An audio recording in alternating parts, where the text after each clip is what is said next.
नमस्कार, मैं हूं शशि। स्वागत है आपका ट्रू लाइव्स मीडिया में। आप सुन रहे हैं 12 जून रात 9 बजे की विशेष बुलेटिन।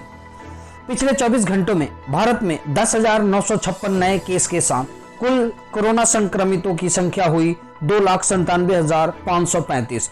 वहीं ठीक होने वाले मरीजों की संख्या पहुंची 1,47,194, जबकि 8,498 लोग की हो चुकी है मौत।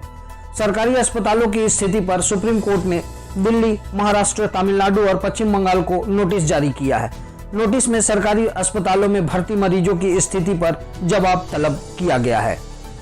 लोन की ब्याज माफी पर नरम होते हुए सुप्रीम कोर्ट ने वित्त मंत्रालय और रिजर्व बैंक ऑफ इंडिया को निर्देश दिया है कि 3 दिन के भीतर बैठक कर बीच का रास्ता निकालें।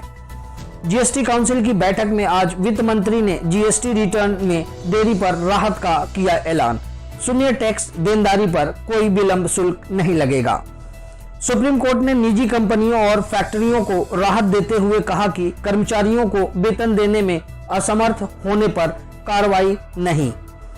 आईसीएमआर ने सेरो सर्वे में सामने आया है कि सिर्फ 0.73% सैंपल पॉपुलेशन कोरोना से संक्रमित है, इसलिए घबराने की जरूरत नहीं है क्योंकि कम्युनिटी ट्रांसमिशन नहीं हुआ है। अभी 1% आबादी में भी संक्रमण नहीं।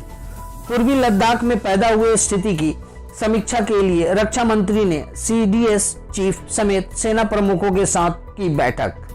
पतंजलि आयुर्वेद के को फाउंडर आचार्य बालकृष्ण ने कोरोना वायरस की दवा बनाने का किया दावा। उन्होंने कहा कि 1000 लोगों पर किया गया था ट्रायल। पाकिस्तान ने जम्मू कश्मीर के पुंछ और बारामूला में सीज फायर का किया उल्लंघन। गोलीबारी में एक नागरिक की मौत। उत्तर प्रदेश के मुख्यमंत्री आवास और अन्य महत्वपूर्ण जगहों को बम से उड़ाने की धमकी मिलते ही 5 कालिदास मार्ग की सुरक्षा बढ़ा दी गई। बम निरोधी दस्ते और डॉग स्क्वाड की मदद से छानबीन की जा रही है। अब खबर दिल्ली से।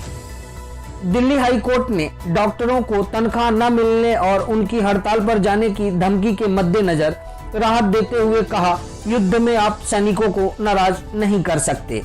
दिल्ली में बढ़ते कोरोना मामले को लेकर लॉकडाउन दोबारा लागू करने की खबरों का खंडन करते हुए दिल्ली के स्वास्थ्य मंत्री सत्येंद्र जैन ने बड़ा बयान दिया।